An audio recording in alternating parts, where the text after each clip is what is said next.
질그릇의 노래. 정진석, 추기경 지음. 우리는 하느님의 사랑으로 빚어진 질그릇입니다.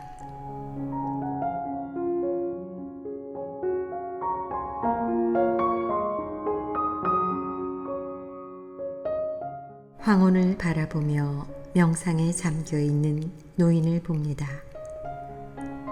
석양의 백바른 은빛으로 환하게 빛나고 있습니다. 그 어떤 고민이나 고통도 없어 보이는 편안한 얼굴이 은빛으로 빛나고 있습니다. 오랜 시간 의자에 앉아서 지는 해를 바라보는 모습이 그의 행복했던 일생을 말해주는 것 같습니다. 삶이 힘들다고들 말합니다. 환한 미소를 띠고 사는 사람도 있고 미간을 찌푸리고 일그러진 얼굴로 화를 내며 사는 사람도 있습니다. 각 사람의 하루 생활은 매우 다양하지만 그 모습이 지향하는 바는 바로 행복입니다. 우리는 모두 행복한 삶을 위해 노력합니다. 행복하게 사는 사람이나 불행하다고 느끼며 사는 사람이나 모두가 행복하게 살 수 있는 원리가 틀림없이 있을 것입니다. 누구나 언젠가는 죽어서 이 세상을 떠납니다. 세상을 떠날 때 행복한 마음으로 떠날 수 있는 사람은 진정으로 행복한 일생을 산 사람일 것입니다. 80세를 넘으면서 육체의 여러 기관이 하나 둘씩 기능이 퇴화되는 것을 체험합니다. 이를 통해 육체와 연관된 길은 덧없는 것이고 오직 생명의 주님이신 하느님의 뜻을 따르는 것이 축복을 받는 유일한 길임을 깨닫게 됩니다. 하느님이 주신 삶의 의미를 올바로 깨닫고 이를 받들며 살수록 이 세상의 어느 누구에게도 어느 것에도 얽매이지 않는 자유로운 삶을 살게 됩니다. 이 책 질그릇의 노래는 이러한 노년의 감상을 모아 쓴 수필집입니다. 참으로 은혜로운 생명과 행복을 넘치게 베풀어 주신 주님을 온 마음으로 찬미하면서 세상을 떠날 수 있게 되기를 소망합니다.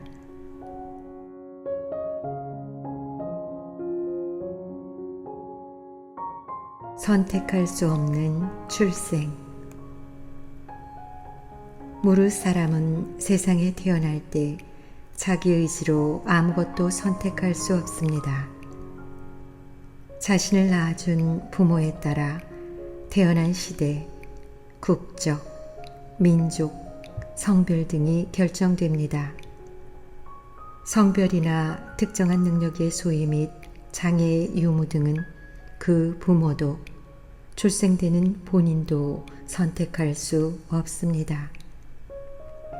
그렇기에 어느 누구도 자기의 출생 환경에 관하여 부모를 원망할 수 없습니다. 옹기장이는 진흙으로 다양한 질그릇을 만듭니다. 만들어진 질그릇이 자기의 용도에 대하여 옹기장이에게 불평할 수 없는 것과 같습니다. 창조주께서 특정 시대, 특정 지역의 부모로부터 남자 또는 여자로 태어나게 해주신 심오한 이유를 우리는 알 수 없습니다. 그러나 출생한 시각과 공간 안에서 가장 가치 있는 인생을 살아가야 하는 일은 각자에게 달려 있습니다. 우리는 모두 자신만이 가지고 있는 특출한 소질을 자각하고 그 소질을 갈고 닦아서 재능을 개발해야 합니다. 그리고 그것을 활용하여 많은 이들에게 유익한 공헌을 하도록 노력하는 인생을 살아야 합니다.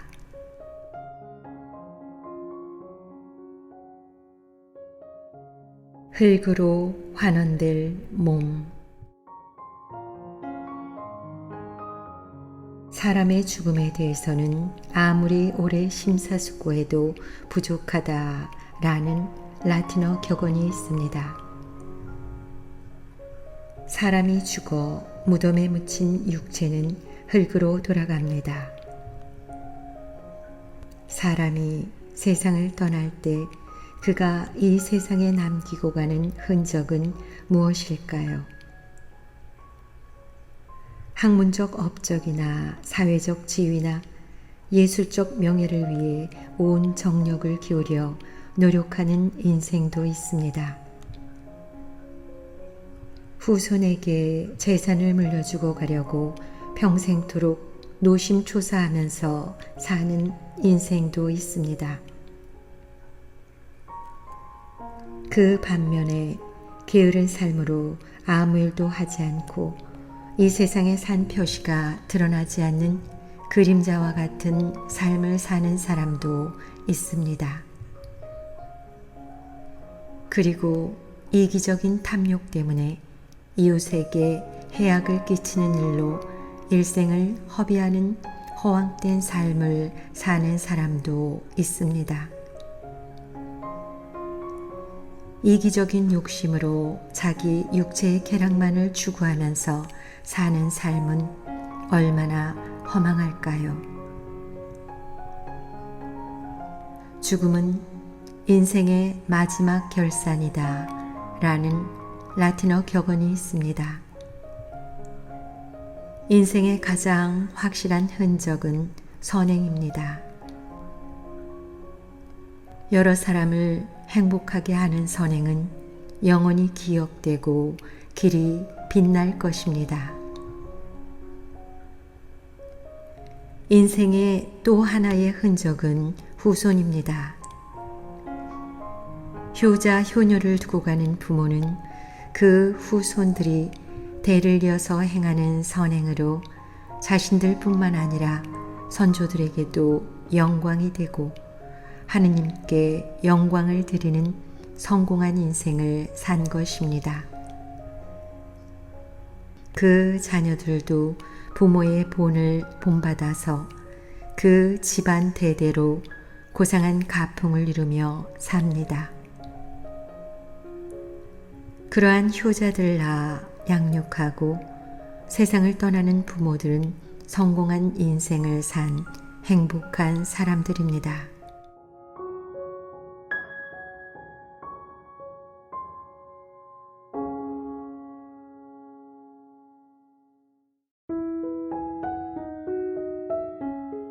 노인은 지혜다 라는 라틴어 속담이 있습니다. 톨스토이가 80세를 바라볼 때 썼다는 3가지 질문이라는 단편 소설이 있습니다. 독자들을 감동케 하는 대문호의 단편 소설은 인생의 핵심 진리를 깨닫게 하는 힘이 넘쳐납니다. 그 이야기를 새롭게 구성해 보았습니다. 가장 중요한 때. 인생에 관한 지혜를 찾는 사람이 현인에게 의미심장한 질문을 했습니다. 그가 선생님, 긴 일생 동안에 가장 즐거웠던 때와 힘들었을 때를 포함해서 가장 중요한 순간은 언제였습니까? 하고 물었습니다. 질문한 그 사람은 화려하고 풍부한 경력을 가진 현인의 거창한 대답을 기대하며 받아 적을 준비를 하면서 기다렸습니다. 그런데 뜻밖에도 현인은 바로 지금입니다 라고 대답했습니다. 어제는 역사입니다. 과거에는 후회되는 일도 있지만 그 시간을 되돌릴 수 없기 때문에 내가 어찌할 수 없는 시간입니다. 후회되는 과거를 바로잡아 새 출발을 할 수 있는 때가 지금입니다. 그런즉 과거에 힘들었던 시간이나 기뻤던 시간을 통틀어서 지금이 가장 중요한 때입니다. 내일은 신비입니다. 미래는 아직 오지 않았기 때문에 우리의 능력 밖에 있는 시간입니다. 오늘은 하느님이 주신 선물입니다. 지금은 소망이 가득한 미래를 꿈꿀 수 있는 기쁨의 시간입니다. 다시 오지 않을 지금 이 시간만이 우리가 가치 있게 쓸 수 있는 가장 소중한 시간입니다. 지금 이 순간만이 스스로를 통제하고 새로운 다짐으로 재출발할 수 있기 때문입니다.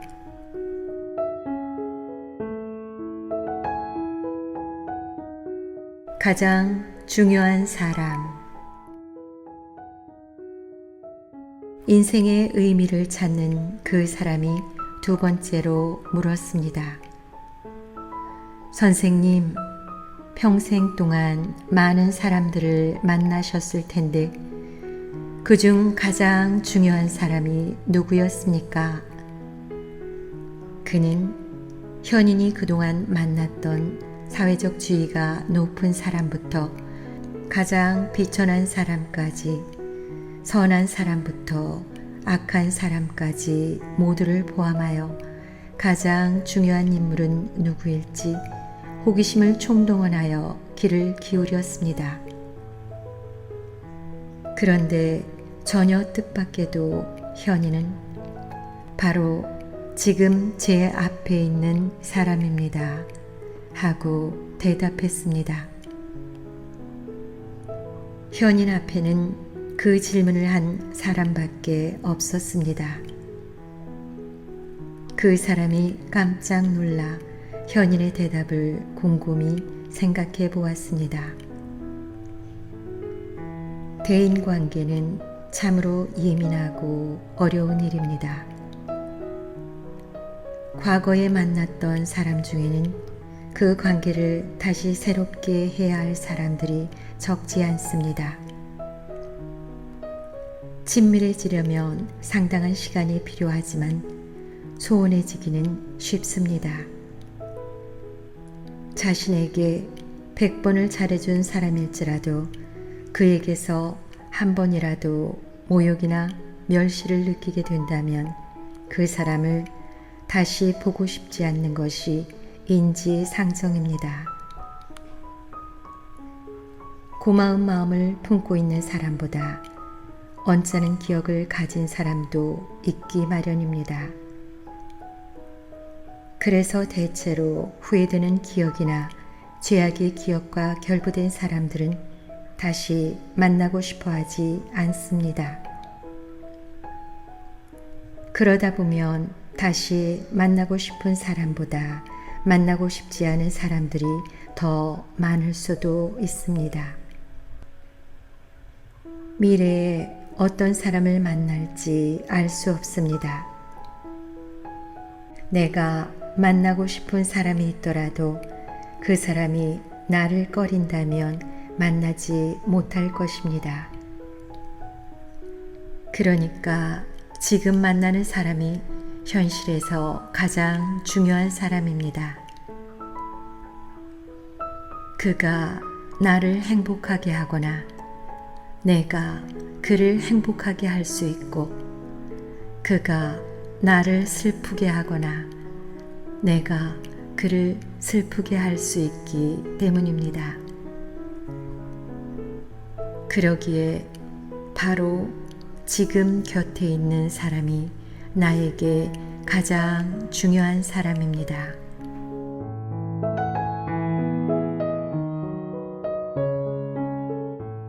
가장 중요한 일. 인생을 바르게 살고자 하는 사람이 세 번째로, 선생님이 인생에서 가장 중요하다고 여기는 일이 무엇입니까? 하고 물었습니다. 현이는 바로 지금 곁에 있는 사람을 행복하게 해주는 일입니다. 라고 대답했습니다. 누구나 행복하기를 바랍니다. 그런데 이웃과 주변 사람을 전혀 배려하지 않고 자기의 행복만 추구하는 이기주의자는 결코 행복할 수가 없습니다. 행복은 혼자 누릴 수 없고 반드시 함께 누리는 것입니다. 자기가 바라던 부귀영화를 누리더라도 혼자만의 부귀영화는 외롭고 쓸쓸하기 때문에 행복할 수가 없습니다. 남이 나의 행복한 모습을 바라보고 함께 공감해 줄 때 내가 행복한 것을 실감하게 되는 것입니다. 부부가 각각 이기적으로 살면서 자기 욕심만 채우려 한다면 서로가 인격적인 모욕을 느끼기 때문에 함께 살 수 없습니다. 부부 사이든 부모와 자녀 사이든 형제자매 사이든 서로 인격을 존중하면서 상대방을 행복하게 해주면 모두가 행복해집니다. 그러하기에 서로가 상대방에게 선의의 관심을 가지고 보살피며 상대방의 처지를 이해하고 협조하며 배려해 주어야 합니다. 행복한 가정에서 성장한 사람은 사회생활을 할 때에도 이웃을 배려하고 협조하며 행복하게 해주는 일을 쉽게 실천할 수 있습니다.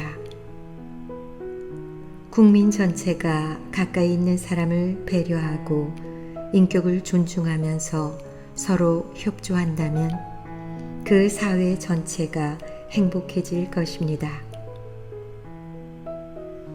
인생에서 사랑과 친절이 없어진다면 인생의 온갖 즐거움도 없어집니다.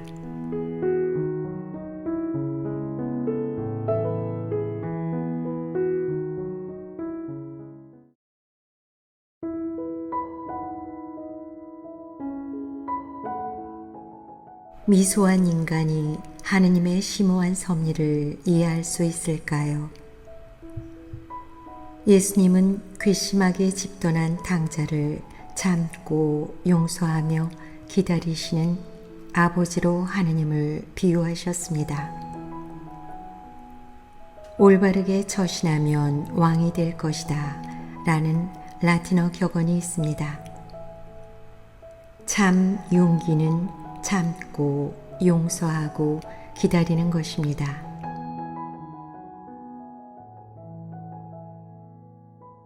참아주다. 작은 아들은 곰곰이 생각했습니다.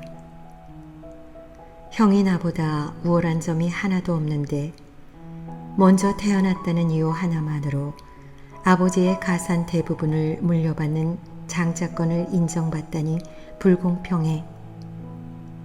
형보다 우월한 나의 재능을 인정해주지 않는 아버지와 함께 산다는 것이 내게 이로울 수 없어.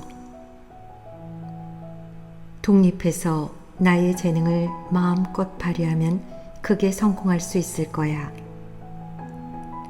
작은 아들은 아버지의 마음은 헤아리지도 않고 자기에게 돌아올 몫의 재산을 달라고 불경하고 뻔뻔스럽게 요구했습니다. 건강하고 활발하게 활동하는 아버지에게 유산을 미리 달라고 요구하는 작은 아들은 아버지로부터 엄정한 책망을 받고 집에서 추방되어야 마땅합니다. 그런데 관대한 아버지는 작은 아들의 부당한 행위를 참아주고 그의 건방진 요구를 들어줍니다. 세상에는 이 작은 아들보다 더 고약한 악인들이 많습니다. 그 반면에 법 없이도 선하게 사는 사람이 납득하기 어려운 불운을 겪고 사는 사례도 드물지 않는 것이 세상입니다. 남에게 피해를 끼치지 않으면서 성실하게 사는 사람이 뜻밖의 불행한 일을 당하면 하느님을 원망하는 것이 예사입니다. 더군다나 독재자와 그 집단이 이 세상에 극악한 만행을 저지르는 현상을 보고서 하느님이 계시다면 어찌 이런 일을 묵인하냐며 하느님의 존재를 부인하거나 의심하고 심지어 원망하는 사람들이 드물지 않습니다. 그런데 하느님은 사람들의 이러한 오해와 불신을 참고 계십니다. 용서하다. 아버지는 두 아들을 차별 없이 사랑하며 키웠습니다. 그런데 작은 아들은 아버지가 측은한 심정으로 내어준 자기 몫의 유산을 매몰차게 챙기고 아버지의 집을 떠났습니다. 작은 아들이 아버지께 불평하고 집을 떠나니 아버지의 마음이 얼마나 쓰라렸겠습니까? 작은 아들이 자기를 불신하고 집을 떠날 때 아버지는 마치 자기의 살이 떨어져 나가는 고통을 느꼈을 것입니다. 자녀가 부모보다 먼저 죽는 것을 가장 큰 불효라고 합니다. 아버지는 집을 떠난 작은 아들의 안부를 하루도 빠짐없이 걱정하며 살았을 것입니다. 아버지는 자기 가슴에 심한 고통을 안기고 떠난 작은 아들이 무탈하기를 기도했을 것입니다. 작은 아들은 아버지와 형의 슬하를 떠나 방종하고 방탕한 생활을 하며 자기 재산을 몽땅 낭비했습니다. 그가 모든 것을 탕진할 무렵에 그 지역에 심한 기근이 들었습니다. 생활 능력이 없는 탕자는 주변 사람들로부터 멸시를 받으며 굶주리는 신세가 되었습니다. 그러자 그는 제정신이 들어 아버지의 집을 그리워하게 되었습니다. 작은 아들은 왜 아버지가 살아있는데도 자기 몫의 유산이 탐났을까요? 만일 작은 아들이 집을 나가지 않았다면 어떠했을까요? 적당히 게으르고 가끔 사고도 치고 반항하면서 그럭저럭 살지 않았을까요? 만일 그가 집을 나와 고생하지 않았더라면 끝까지 아버지의 깊은 마음을 깨닫지 못했을 것입니다. 기다리다. 아버지는 작은 아들이 언젠가 뉘우치고 돌아올 날을 고대하고 있었습니다. 모든 것을 잃고 굶주리게 된 작은 아들은 아버지가 거느리는 품팔이꾼들은 먹을 것이 남아도는데 나는 굶어 죽게 되었구나 하고 자기의 경솔한 행위에 대해 몹시 후회했습니다. 결국 아버지에게 가서 무릎을 꿇고 엎드려 아들이 아니라 품팔이꾼으로 삼아줄 것을 간청하리라고 마음먹은 그는 얼마나 비참했을까요? 마침내 당자가 아버지 집이 보이는 곳에 도착했습니다. 아버지와 아들 중 누가 먼저 보았을까요? 당자를 애타게 기다리던 아버지의 사랑이 먼저 아들을 보았을 것입니다. 아, 저 녀석이 살아서 돌아오는구나. 아버지는 작은 아들이 멀리서 돌아오는 모습을 보고 달려가 아들의 목을 껴안고 입을 맞추면서 그를 안아주었습니다. 알거지가 된 작은 아들은 아버지의 품 안에서 동곡하면서 아버지께 용서를 청했습니다. 아버지는 그 당자를 아들의 자리로 회복시켜 주었습니다. 그뿐만 아니라 다시 돌아온 작은 아들을 위하여 살찐 송아지를 잡아 잔치를 열었습니다.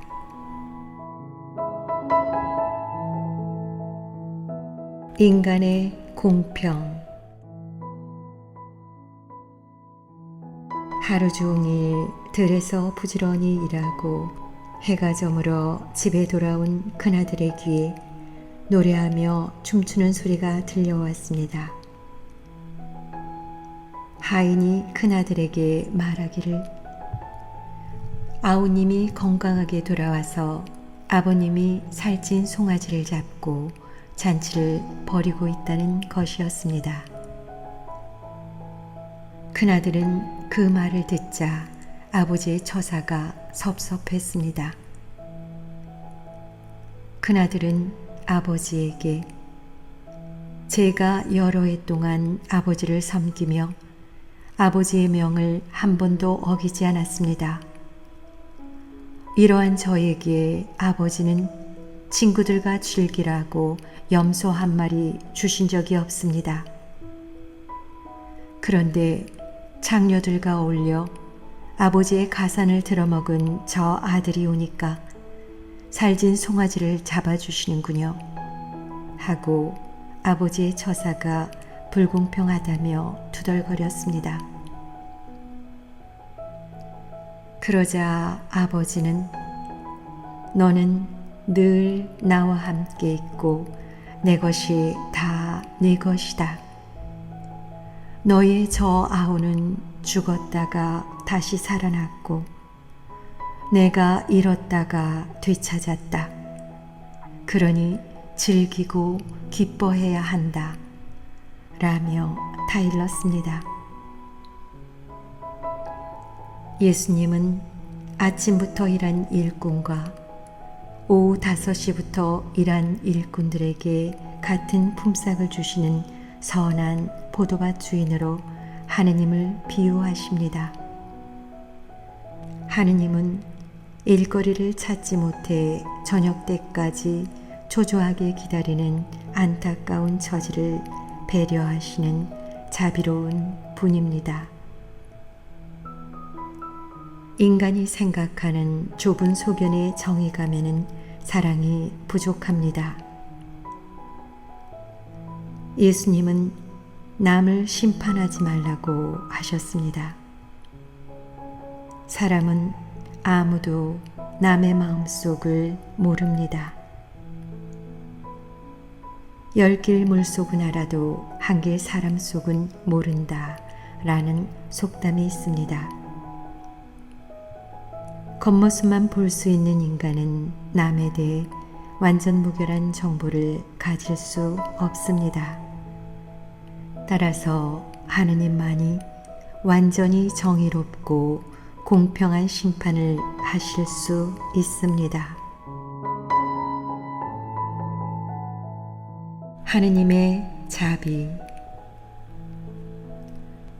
하느님은 선인에게나 악인에게나 공평하게 햇빛과 비를 주십니다. 사람은 누구나 하느님 앞에 죄인입니다. 예수님은 같은 인간들끼리 상대방에게 죄를 지었으니 먼저 서로 용서해야 하느님의 용서를 받을 수 있다고 가르치셨습니다. 부당한 공격자에게 복수하려 하면 자기가 입은 피해를 기억하게 됩니다. 그런데 부당한 피해를 기억한다는 것은 내가 나 자신을 계속 괴롭히는 것입니다.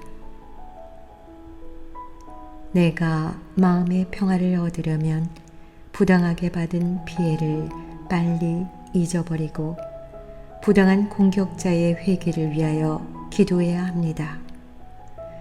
예수님은 너희 아버지께서 자비하신 것처럼 너희도 자비로운 사람이 되어라 하고 가르쳐 주셨습니다.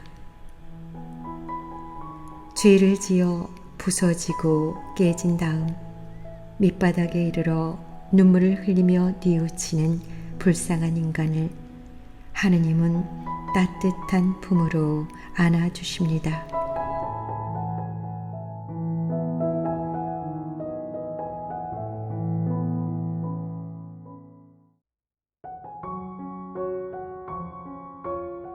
덕이 높은 자유인. 덕이 높은 사람은 시련을 겪으면 꽃핀다 라는 라틴어 격언이 있습니다. 덕성스러운 사람은 어려운 역경에서 더욱 빛난다는 뜻입니다. 선행의 습관이 든 사람은 점점 더 고상한 선행을 하게 되어 덕이 높아집니다. 덕행이 높은 경지에 오르면 행동이 자유롭고 많은 사람들로부터 존경을 받습니다. 선행의 습관이 된 사람은 선행에 맞들여 힘든 줄 모르고 오히려 보람과 기쁨을 느끼며 행복하게 됩니다.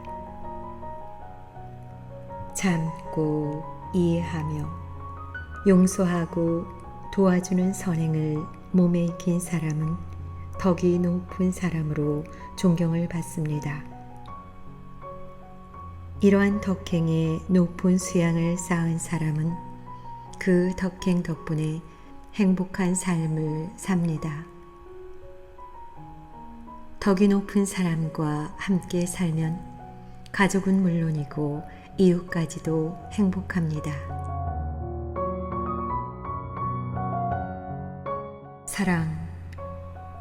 사랑은 자기의 모든 것을 거저주는 것입니다. 사랑은 만나는 사람마다 그의 인격을 존중하고 그를 올바로 인정하는 것입니다. 만나는 사람의 말을 끝까지 듣고 이해해 주는 것입니다. 하소연을 다 들어주고 위로하는 것입니다. 어려운 사람이나 힘들어하는 사람을 배려하고 돕는 것입니다.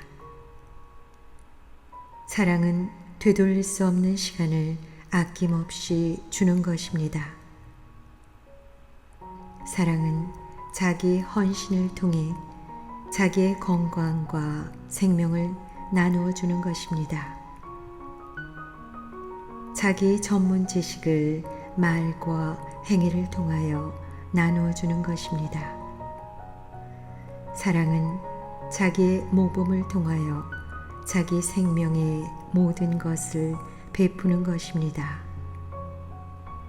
사랑은 자기의 신앙과 기도를 통하여 영원한 생명을 함께 사는 것입니다.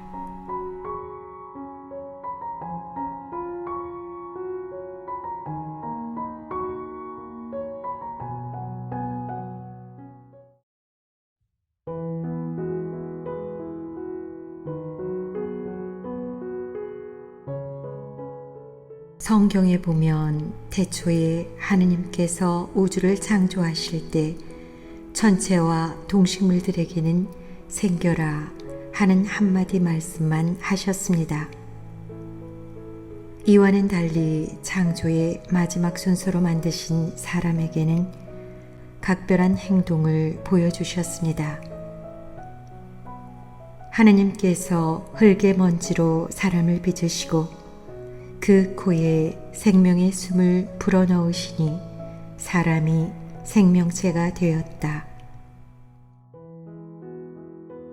부부사랑의 결과로 잉태된 태아에게 하느님은 당신의 모습을 닮은 영혼을 불어넣어 주시어 사람으로 탄생하게 하십니다. 하느님은 사람에게 당신의 모상을 닮은 영혼을 주시어 피조물들을 관리하고 사용할 수 있는 능력을 주셨습니다. 따라서 사람은 우주 만물을 관리하고 만물을 창조하신 창조주를 찬양하며 감사의 예배를 드릴 수 있는 유일한 피조물입니다. 이 점에서 사람은 만물의 영장이라고 일컬어집니다. 하느님의 자녀로 사는 사람. 사람이 신앙을 가지게 되는 동기는 매우 다양합니다. 어린이는 부모의 신앙을 따라 특정 종교에 입문하게 되는 경우가 많습니다. 친구나 친척의 권유로 종교에 입문하는 경우도 흔합니다. 모범적인 종교인의 생활을 보고 스스로 종교의 문을 두드리는 경우도 있습니다.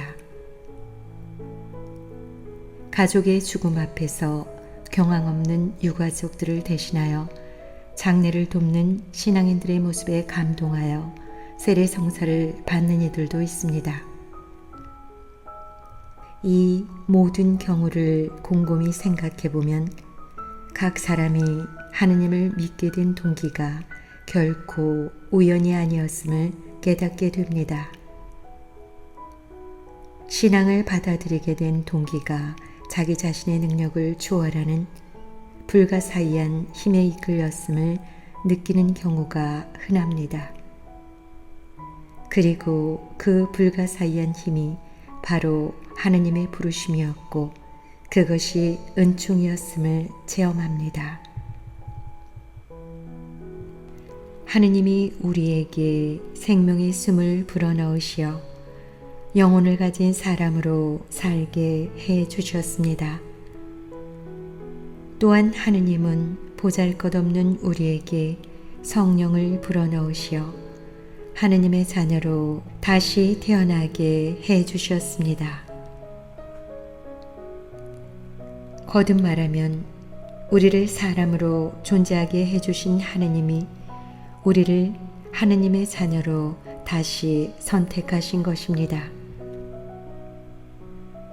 동물이 저절로 인간으로 진화할 수 없듯이 인간이 저절로 하느님의 자녀로 진화할 수 없습니다. 사람이 세례 성사를 받고 하느님의 성령을 받은 자녀로 다시 태어나는 것은 특별한 창조입니다. 그러니까 신앙인은 하느님으로부터 2번 창조된 사람입니다. 하느님의 뜻을 받들어 거룩하게 사는 길을 가는 사람이 바로 신앙인입니다.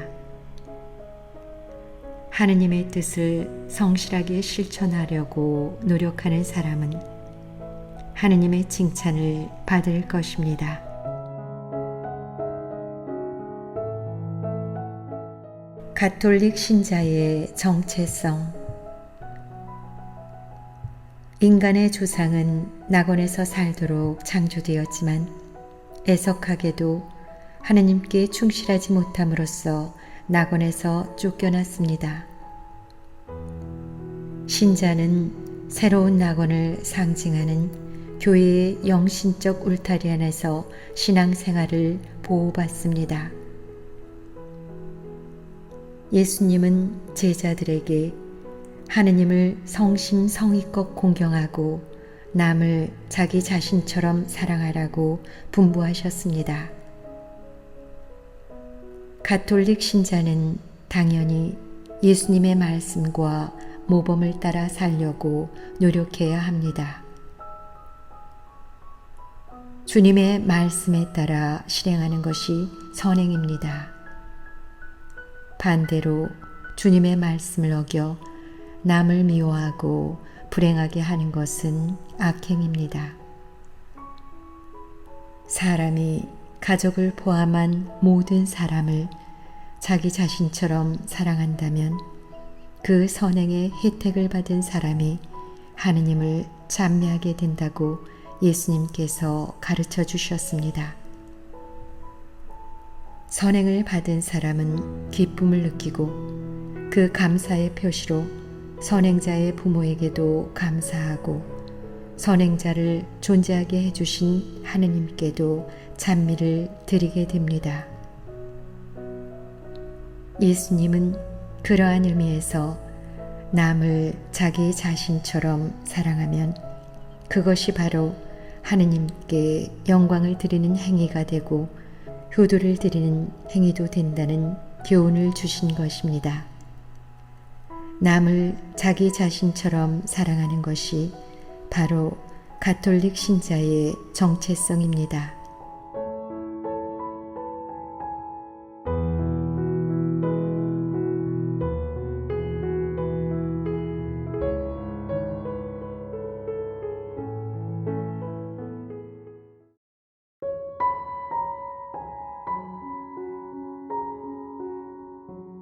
삼위일체이신 하느님. 하느님은 성부와 성자와 성령의 삼위일체이심을 계시해 주셨습니다. 삼위일체이신 하느님이 영원히 살아계심을 믿는 것은 신앙의 신비입니다. 우리는 하느님께서 말씀을 통하여 우주 만물을 창조하시고 섭리하심을 계시하여 주신 대로 믿습니다.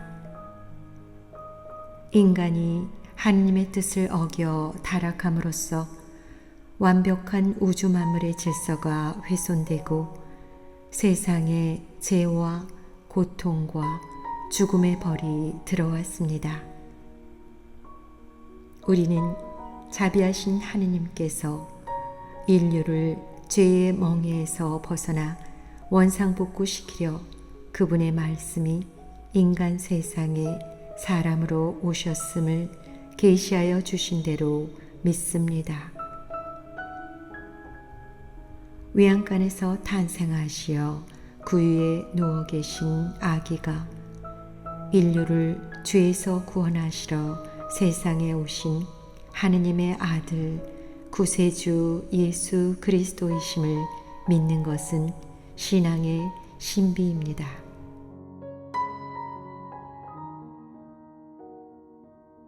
십자가에 죽으신 구세주.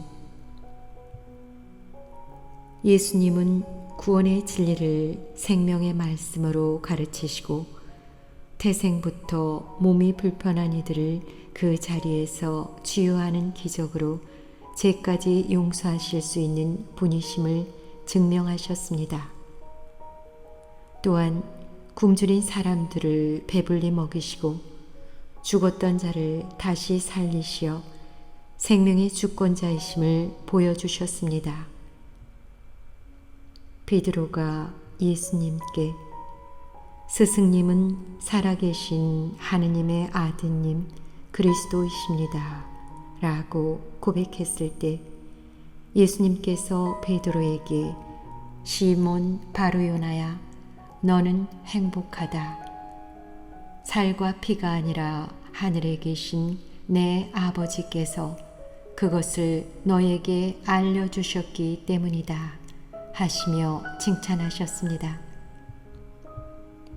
이 말은 인간의 자연적인 지성으로는 알 수 없고 하느님께서 계시하셔야 알 수 있는 진리를 베드로가 깨우쳤음을 확인해 주시는 말씀입니다. 그 예수님이 인류의 모든 죄를 한 번의 제사로 없애주시고 인류를 구원하시러 십자가에서 살해된 희생 제물 곧 하느님의 어린 양으로 봉헌되셨음을 믿는 것은 신앙의 신비입니다. 십자가는 하느님께서 죄 많은 괘씸한 인류를 너무나 불쌍히 여기시어 죽음까지도 무릅쓴 극진한 사랑의 표현입니다. 또한 옹졸하고 매정한 인간이 자신들의 행위를 정의로 착각한 무지한 오판의 상징입니다. 지극히 억울하게 처형되신 예수님의 찬란한 부활은 인간의 그릇된 정의관을 시정하고 보완하는 하느님의 참다운 정의의 표현입니다. 성체 성사의 신비. 예수님께서 나는 하늘에서 내려온 살아있는 빵이다. 누구든지 이 빵을 먹으면 영원히 살 것이다. 내가 줄 빵은 세상에 생명을 주는 나의 살이다 하고 선언하셨습니다. 이 선언은 예수님께서 사람이 되신 하느님이라는 믿음보다 더 어려운 신앙의 신비입니다. 예수님의 이 말씀을 믿을 수 없어서 예수님을 떠난 제자들이 많았습니다. 그래서 예수님은 12 제자에게 너희도 떠나고 싶으냐 하고 물으셨습니다. 그때 베드로가 주님, 저희가 누구에게 가겠습니까? 하고 거듭 심오한 신앙 고백을 했습니다. 사제와 미사봉헌의 신비. 예수님께서 순환하시기 직전에 성체 성사를 제정하시고 사도들에게 이 성찬례를 계속하도록 명하셨습니다. 주 예수님께서는 잡히시던 날 밤에 빵을 들고 감사를 드리신 다음 그것을 떼어주시며 말씀하셨습니다. 이는 너희를 위한 내 몸이다. 너희는 나를 기억하여 이를 행하여라. 또 만찬을 드신 뒤에 같은 모양으로 잔을 들어 말씀하셨습니다. 이 잔은 내 피로 맺는 새 계약이다. 너희는 이 잔을 마실 때마다 나를 기억하여 이를 행하여라. 사실 주님께서 오실 때까지 여러분은 이 빵을 먹고 이 잔을 마실 적마다 주님의 죽음을 전하는 것입니다. 성찬례는 십자가의 희생 제사를 현재화하고 이를 기념하며 그 효과를 누리는 거룩한 전례입니다. 그리스도께서 사도들에게 맡기신 사명은 성품 성사를 통하여 계속 수행됩니다. 사제는 그리스도를 대신하여, 즉 그리스도의 인격으로 매일 성체 성사를 집전합니다. 사제가 미사 거행 중에 제병을 들고 이는 내 몸이다 라고 말하면 그 제병이 그리스도의 몸이 됩니다. 이것은 어마어마한 기적입니다. 예수님이 빵을 들고 이는 내 몸이다 라고 말씀하실 때 그 빵이 그리스도의 몸이 되면 그것이 바로 기적입니다. 그런데 사제가 제병을 들고 이는 내 몸이다 하고 말할 때 그리스도의 몸이 되는 것은 기적을 초월한 기적입니다. 또한 미사를 봉헌하는 사제가 그리스도와 한 몸이 되어 성체 성사를 거행하는 것도 놀라운 기적입니다. 저는 미사를 바칠 때마다 이 대목에서 온몸에 소름이 돋습니다.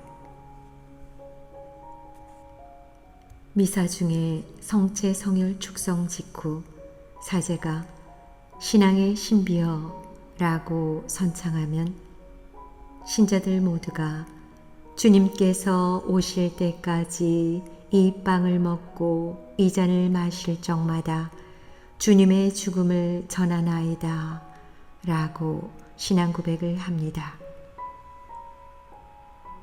매일의 미사가 기적을 초월한 기적임을 자각하는 사제는 자신이 매일 봉헌하는 미사를 마치 첫 미사처럼, 마지막 미사처럼, 유일한 미사처럼 온 정성을 다 기울여 봉헌합니다. 성체가 된 빵을 나누어 주시는 그리스도를 대신하여 미사를 봉헌하는 사제는 성체를 분배할 때 자기 몸을 희생하여 하느님과 신자들을 위하여 헌신할 결심을 새롭게 합니다. 십자가와 부활로 인류를 구원하신 그리스도를 대신하여 미사를 봉헌하는 사제는 어떠한 역경 속에서도 하느님의 보호하심에 의지하여 하느님 나라 건설에 헌신할 용기를 얻습니다. 사제여, 너는 누구인가? 너는 너로부터 온 자가 아니니 무로부터 왔기 때문이다. 너는 너를 향해서 있는 자가 아니니 너는 하느님을 향한 중개자이기 때문이다. 너는 너를 위해서 있는 자가 아니니 오로지 하느님을 위해서 살아야 하기 때문이다. 너는 네 것이 아니니 너는 만인의 종이기 때문이다. 너는 네가 아니니 너는 또 하나의 그리스도이기 때문이다. 사제여, 그러면 너는 무엇이냐? 아무것도 아니고 모든 것이다.